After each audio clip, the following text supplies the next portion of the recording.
Hi, this is how to make a compression mold to use up your printer poop and other scrap PLA to make Gridfinity buckets.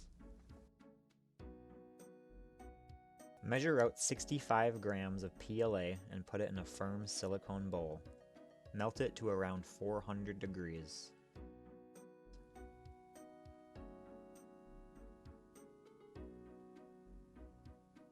While it's melting, prepare the mold by spraying it with silicone spray.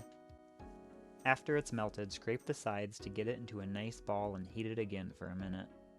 This next part is time sensitive. Remove the bowl from the toaster oven and transfer it to the mold. Compress down by hand as much as you can, ensuring it stays decently flat.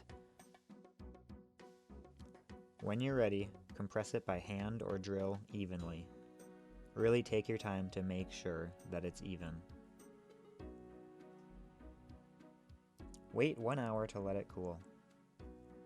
Now that it's cool, you'll want to remove the 4 corner bolts. You'll have to move the stop nuts to the top of the jack bolts so that you can tighten them to remove the 2 halves from each other. Finally, tighten the 2 ejector screws evenly to remove the part. And there it is.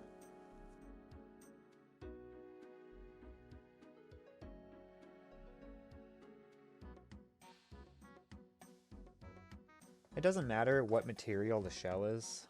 Mine is PLA. There are a couple of important settings though. The bottom shell should be printed at 100% infill, and the top should also be solid until you reach this pocket. I do this by increasing the bottom shell layers, and for me it's about 30 layers. The rest I print at 50% infill. The compression part needs to be something sturdier. I'm using PETG here. It works, but you need to be very careful or it will degrade the mold.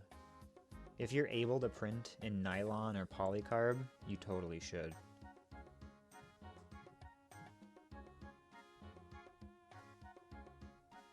Assembly uses the hardware shown on screen. It's important you don't use stainless steel nuts on stainless steel bolts, or it will probably seize up. I'm using stainless bolts and grade 7 steel bolts. I encourage you to get these at a local hardware store, but if you prefer Amazon, I do have affiliate links in the description for everything I've mentioned.